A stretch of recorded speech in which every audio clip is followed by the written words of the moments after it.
c'est l'un des nouveaux rois de la nuit américaine. Et son empire est à ses pieds. Sa ville favorite, c'est en hélicoptère que Sébastien Silvestri la parcourt. Ce Cévenol est directeur général opérationnel d'un groupe de 25 hôtels de luxe, 170 restaurants et boîtes de nuit, dont une dizaine à Las Vegas. Elle est magique de nuit, elle est magique de jour, mais c'est vrai que de nuit, cette ville, quand vous voyez ce qu'on vient de voir, quand vous voyez des panoramas comme les panoramas qu'on a vus, il n'y a qu'une seule ville au monde comme Las Vegas. Donc là, on survole tous nos hôtels, on est passé devant le Bellagio, où on va passer dans un petit peu de temps, on va passer à Hyde tout à l'heure, notre discothèque. Et là, on voit le Delano, qui est fantastique, avec une vue incroyable. Le défi de Sébastien, ouvrir sans cesse de nouveaux établissements qui marquent les esprits, qui font le buzz. Ce qui est fantastique avec Vegas, c'est que quand il y a quelque chose qui ne marche plus, il recommence. Donc c'est pour ça qu'il y a tout le temps des nouveaux hôtels, des nouveaux restos, des nouveaux clubs en permanence. Et regardez, il y a la tour Eiffel sur votre gauche. Vive à Las Vegas.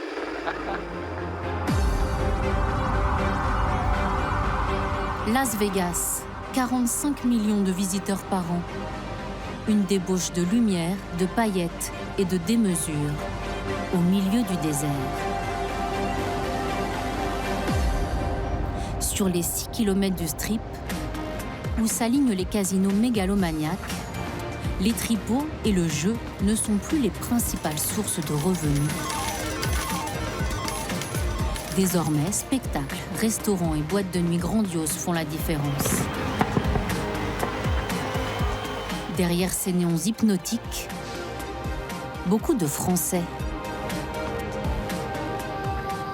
Entre strass et stress, ils dessinent le nouveau visage des nuits de Las Vegas.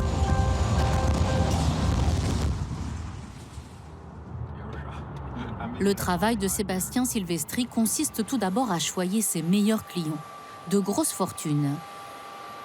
Ce matin, il accueille le jet d'un magnat du pétrole californien. Nous aussi, on est contents. Super, à peine 40 minutes. À gauche, Bruce, le propriétaire du jet. À droite, George. D'origine libanaise, il a revendu sa société de logiciels médicaux pour 700 millions d'euros. On t'a apporté une paire de bottes pour toi aussi. Toi aussi, tu vas devenir un vrai cow-boy. Allez, montre-nous Las Vegas. George dirige aujourd'hui avec son frère un domaine viticole près de Santa Barbara. Une limousine attend les millionnaires. Sébastien a organisé le week-end de Bruce de A à Z. Pourquoi il vient? Il vient pour se divertir, il est avec ses amis. Il va aller manger dans nos restaurants, aller dans nos boîtes de nuit, aller jouer au casino. Comment s'appelle-t-il? Bruce Conway. Bruce Conway? Yeah. Accueil réussi, on peut retourner. Hello Cosmo.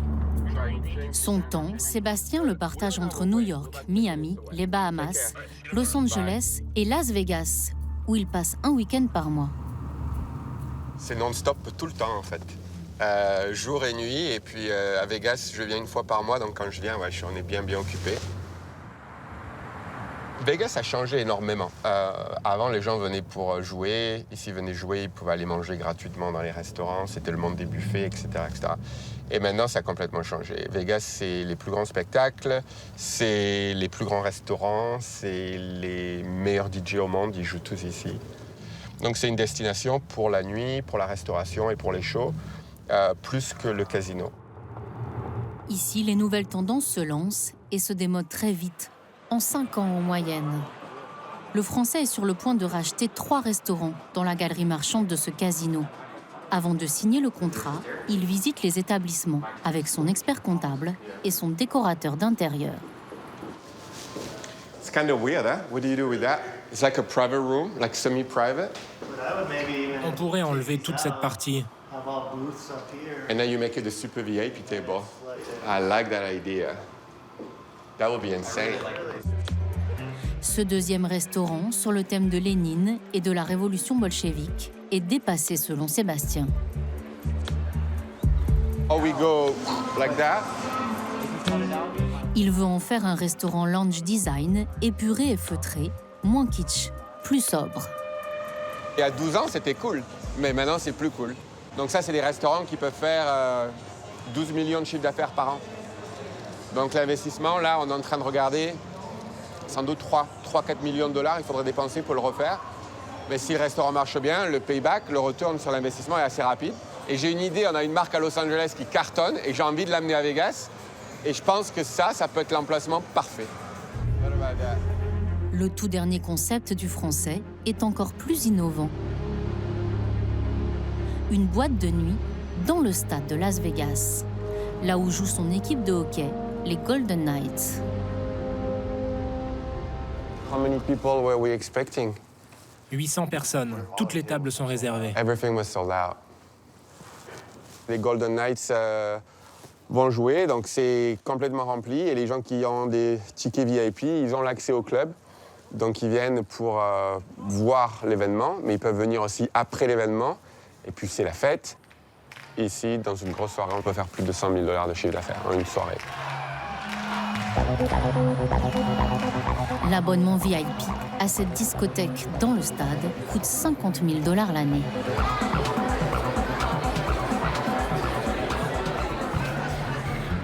Sébastien est à la tête d'une équipe de plus de 1000 employés. Pourtant, il est parti de presque rien. Après un bac pro, puis un BTS d'hôtellerie à Montpellier, il démarre sa carrière à Paris, dans un hôtel d'une grande chaîne, avant d'être repéré par un chasseur de tête, il y a 13 ans. Mon premier boulot à Vegas, c'était au Bellagio. J'étais directeur de restaurant. Je me rappellerai toujours quand je suis venu pour passer l'entretien d'embauche. C'était la première fois que je venais à Vegas. Je suis arrivé de nuit en avion, il y avait toutes les lumières. Déjà, je venais du sud de la France, je n'avais jamais voyagé. Donc, effectivement, c'était assez facile pour me convaincre à déménager ici. Ouais. À Las Vegas, son ascension est fulgurante. Sébastien dirige pendant 10 ans les 30 restaurants du Venetian, ce célèbre hôtel casino, avant d'être recruté à la tête d'un groupe encore plus imposant. Aujourd'hui installé à Beverly Hills, avec sa femme américaine et leurs 2 filles, ce passionné de sport et de voitures de luxe côtoie grands chefs et célébrités comme Pamela Anderson, Miss Univers ou encore Mike Tyson. Un célèbre magazine vient de le désigner parmi les 55 personnalités les plus influentes du monde de la nuit. Look who's here. The boys are here. Le Frenchie fait en sorte que ses clients vivent des expériences hors normes. Pour cette dégustation des grands crus produits par Georges, l'homme d'affaires d'origine libanaise, il a mis à leur disposition ce lounge VIP. Look at this, like in Paris. C'est magnifique, hein? À quelques mètres de la table, les 1000 fontaines musicales du Bellagio, le palace du film Ocean Eleven. Elles dansent sur 28 musiques différentes. Un spectacle qui en met plein les yeux aux millionnaires, qui en ont pourtant vu d'autres. Je crois vraiment que Las Vegas, il n'y a rien comme ça au monde. C'est un jardin d'enfants pour les adultes, il y a tout. Donc ça fait plaisir de venir ici pendant 2 ou 3 jours. On fait la fête, on boit du vin, on fait de la dégustation d'une gastronomie assez élevée, et puis on retourne chez soi. Et voilà. Santé. Santé. Pour l'amour. Pour l'amour. Vive l'amour. C'est nous. L'amour et la bonne chair. James Bond and Andy Warhol. Las Vegas compte de plus en plus de restaurants étoilés au Michelin, 12 désormais, comme celui d'Alain Ducasse, au dernier étage de l'hôtel de Sébastien. Ce soir, c'est le Français qui régale. Alors ses clients millionnaires lui offrent le petit cadeau promis à l'atterrissage du jet. Bruce, come here. Cowboy Sébastien. Authentique. Maintenant, je suis un vrai cowboy américain. All right. Thank you. All right, Thank you. Les clients sont là pour profiter de chaque plaisir épicurien. Sébastien, lui, continue à l'eau. Le Le secret de la réussite dans le monde de la nuit, c'est d'être sage, discipliné. Oui, mais comme dans tous les métiers, je pense. Il faut être très discipliné, il faut travailler dur, il faut avoir un bon code de conduite, il faut être réglo, etc. Donc je pense que c'est la même chose que dans tous les autres corps de métier. Autour de la table, d'autres Français, comme Romain Thiévin, pilote automobile, installé à Las Vegas depuis 9 ans. Je pense que les Français ont aussi un petit truc supplémentaire, c'est qu'on a tellement l'habitude de se mettre la pression en France pour réussir. Il y a beaucoup de concurrence, que ce soit dans la restauration en France, où tous les restaurants sont très bons en France. Et quand ils arrivent ici aux États-Unis, les Français sont vraiment un step au-dessus. Le Grand Las Vegas compte 20 000 Français sur 2 millions d'habitants. Ils vivent dans des lotissements pavillonnaires, semblables à ceux d'autres grandes villes américaines. C'est l'heure du petit déjeuner chez un autre Sébastien. Sébastien Polycarpe, chef pâtissier dans un palace. Il vit ici avec sa femme Émilie et leurs 2 enfants, de 6 et 1 an. Quand on a la famille qui vient, c'est à ce moment-là qu'on va sur le strip, en fait. Il faut leur montrer tous les casinos. Oui, parce que là, partout, il y a les lumières et l'action, on n'y va pas. Si on va dans un casino, c'est pour aller à l'aquarium pour les enfants ou pour aller les voir au travail, ou pour accéder à un magasin, mais c'est pas... C'est la vie comme partout, hein. Il y a des parcs pour enfants, il y a des magasins, enfin, c'est après... Ouais, c'est pareil. Hein. Émilie n'a pas encore la carte verte pour travailler. Mais le coût de la vie ici n'est pas trop élevé. La famille loue ses 100 mètres carrés, 600 € par mois. Le couple vivait auparavant sur la Côte d'Azur. Sébastien a fait ses classes dans les cuisines de tables gastronomiques étoilées, la réserve de Beaulieu, le Louis XV à Monaco, la Pinette de Saint-Tropez. C'est Guy Savoie, qui possède une adresse à Las Vegas, qui l'a ensuite démarché et convaincu de s'expatrier. 7h30, il dépose son fils à l'école. Ce qui l'a attiré à Las Vegas, c'est un salaire de 8 000 €, sur lesquels il ne paye que la taxe fédérale, car le Nevada n'applique pas d'impôt sur le revenu. L'ex-petit gars du Sud travaille au cœur du casino iconique de Las Vegas. Le Caesars Palace, ouvert en 1966. 35 000 hectares de marbre à la gloire de la Rome antique. 5 tours et pas moins de 20 restaurants.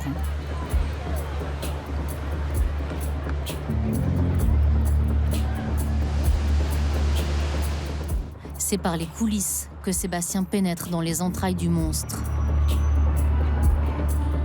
Dans les immenses cuisines, 55 employés.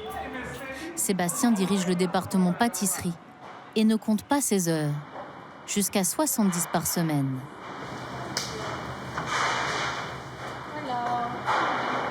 James? Elle pèse combien cette motte de beurre? Presque 10 kilos. Ici, les quantités donnent le vertige. Là, on a environ 700-740 crème brûlée. Et ça, c'est ce qui va être servi juste pour aujourd'hui au buffet. Et plus de 1000 fraises nappées de chocolat au lait. Il y a tant à concocter que le chef met lui-même la main à la pâte. Bonjour, mon chef. Bonjour, mon chef.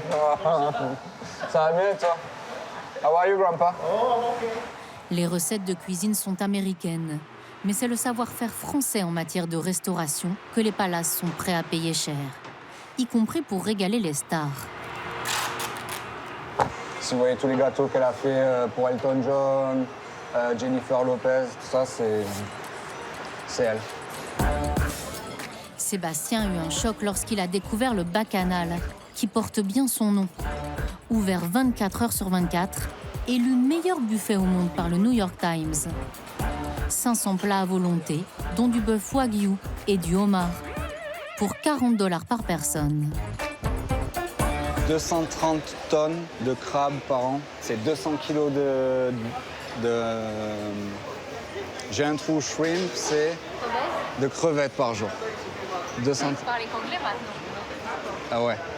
Non, des fois j'ai l'impression d'être Jean-Claude Van Damme. Sébastien sert jusqu'à 12 000 personnes par jour. Lesquels sont sans sel et sans crème? Those with heavy cream, this one too. This no. This no. Le pâtissier vise haut et rêve de diriger un jour tout le département restauration d'un palace. Quand on arrive à avoir un poste dans ces grandes entreprises, avec toute la mentalité américaine de corporation, ils vous poussent à aller plus haut, plus haut, plus haut. Donc j'ai pas de limite. Non, si je m'en donne les moyens, je peux y aller. Celui à qui il faut faire bonne impression, c'est le grand patron du César Palace et des 5500 employés, Gary Selezner. 14 ans qu'il est à la tête de cet hôtel casino qui a servi de décor à de nombreuses productions de Hollywood.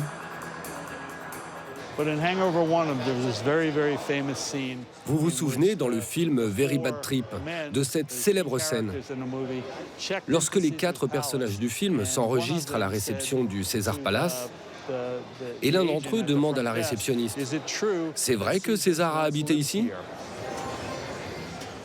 Comment ça va aujourd'hui ? C'est bon de vous voir. Oui, vous aussi. Je ne dirais pas non à une deuxième tasse de café. Quand vous voulez. Le jeu représentait il y a 20 ans 80% des recettes de l'établissement. Seulement 40% aujourd'hui.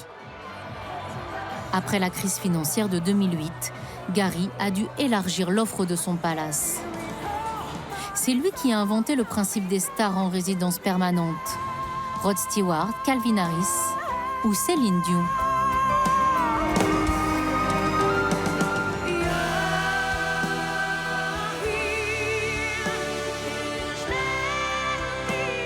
Des contrats juteux pour les vedettes, mais de mirobolants profits pour le César Palace. 600 millions de dollars grâce à la diva québécoise, qui donnera en juin sa dernière représentation. Gary a aussi trouvé comment faire dépenser plus aux clients. Ici, ça peut grimper jusqu'à 25 000 $ la nuit. Mais lorsque j'aurai ouvert la porte de la villa anglaise, vous allez comprendre pourquoi. Comment ça va ? Un majordome en poste 24 heures sur 24 et bien plus immense que des suites, des villas entières au cœur du palace. Meublées d'antiquités pompeuses. Cette villa mesure 1100 mètres carrés. 4 chambres. On a fait une immense salle à manger avec billard, bar. Et il y a aussi une salle de home cinéma avec fauteuil de massage. Jacuzzi en marbre rose et piscine privée. Autrefois, les chambres de Las Vegas étaient bradées pour que leurs occupants dépensent tout au jeu. La stratégie a changé. La clientèle ultra fortunée de Chine ou des pays du Golfe peut s'offrir plusieurs nuits dans ces résidences que César n'aurait pas reniées.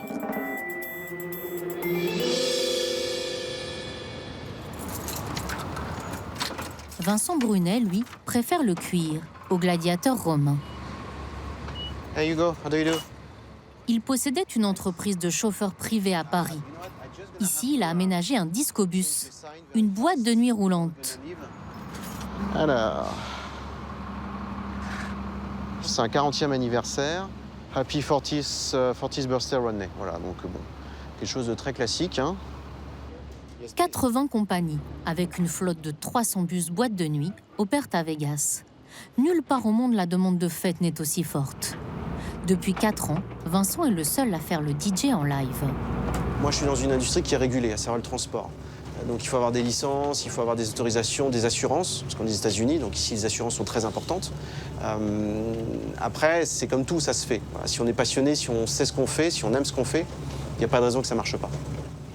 Il lui a fallu 1 an et demi et 130 000 € d'économie pour monter son business.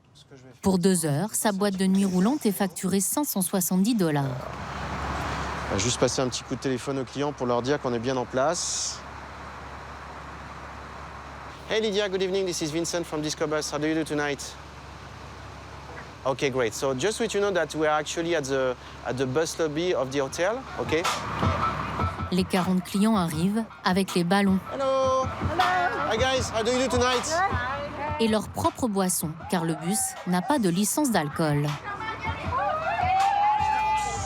Hey René, how do you do? Good, good. Happy birthday, buddy.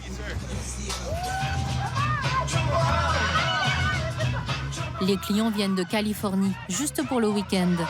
Vincent a ses petits secrets pour que l'ambiance se réchauffe très vite.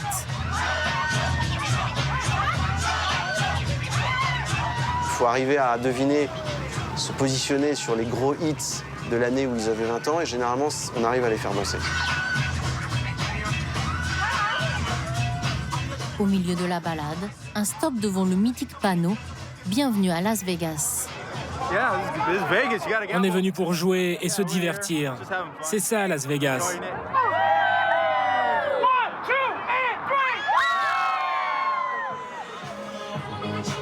Vincent effectue chaque soir 2 à 5 sorties. En plus de son chauffeur, il emploie une barmaid et parvient à se payer entre 6 000 et 8 000 € par mois.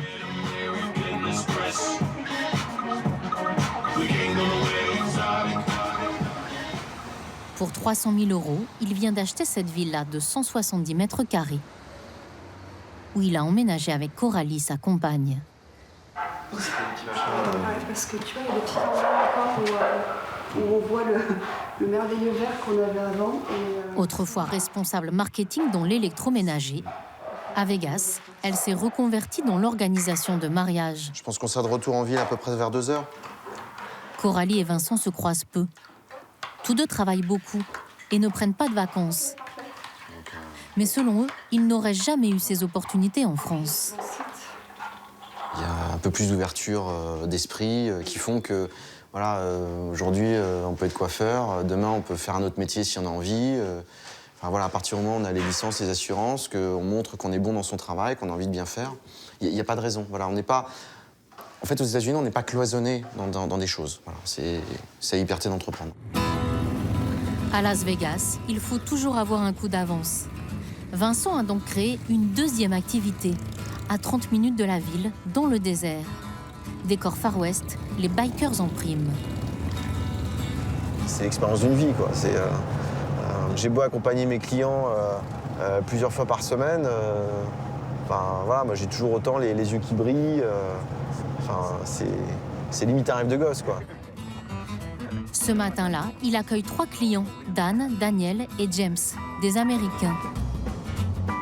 L'expérience qu'il leur propose, tirer à balles réelles, avec des revolvers ou des kalachnikovs.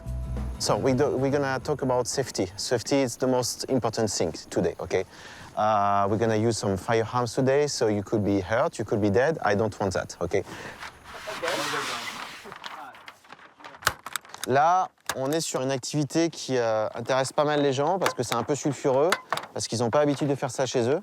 Même les Américains, on peut le voir, parce que tous les groupes qu'on a ce matin sont tous des Américains. Donc, oui, on est vraiment sur la nouvelle tendance du moment. Les participants ont payé chacun 160 € pour une matinée de tir, suivie d'un barbecue dans un ranch. C'est la première fois que je touche une arme ou une balle. On vient de New York. Chez nous, ça n'est pas facile de trouver un endroit isolé où utiliser des armes.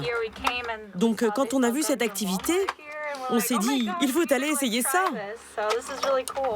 Don't forget your body position because you are still a little bit, like that. So, just imagine an ex, a mother by the law, whatever you want. I'm pretty sure that it's going to be helpful for you.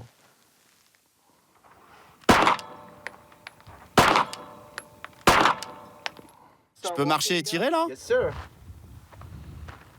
Wow!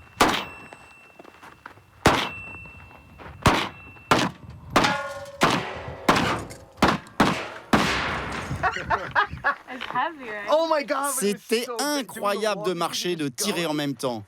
Génial! Vincent prépare déjà l'ouverture d'un parcours de tir de nuit. Dans une ville où l'offre de loisirs est pléthorique, c'est la course à la surenchère des sensations. Pendant ce temps-là, Sébastien Silvestri attend sa grande soirée du samedi. Pas de grand nom de Hollywood présent à Vegas ce week-end. Pour faire parler de l'endroit, il a jeté son dévolu sur Sheena Mary, top modèle et starlet de Beverly Hills. Je viens d'updater tout sur ma story, ce qui se passe. Et dès qu'on a Sheena sur le red carpet qui arrive, on va massacrer les photos, on va poster tout ça sur Instagram et puis également sur le mien. C'était la semaine dernière dans les Bahamas. Avec Bob Sinclair, DJ français star. C'est un retour immédiat en fait. Même la presse, ils vont récupérer les photos tout de suite. Après, c'est la guerre à celui qui va servir les photos le premier. Donc c'est bien. I'll get a couple of pictures with you. You make me look better. I mean, I'm pretty tall, but you're fantastic. La vedette de télé-réalité se prête de bonne grâce au jeu du red carpet. Sébastien lui a prévu un accueil personnalisé.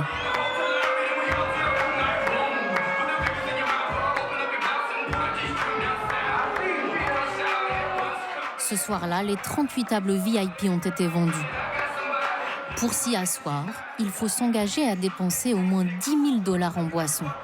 À ce prix-là, le service est assuré par des hôtesses sexy et délurées.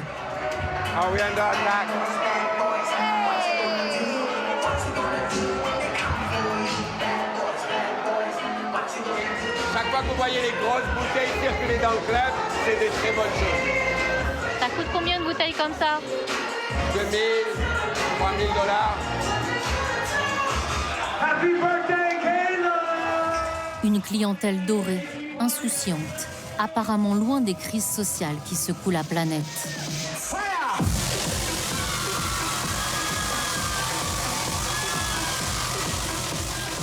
Las Vegas a engrangé en 2018 20 milliards de chiffre d'affaires.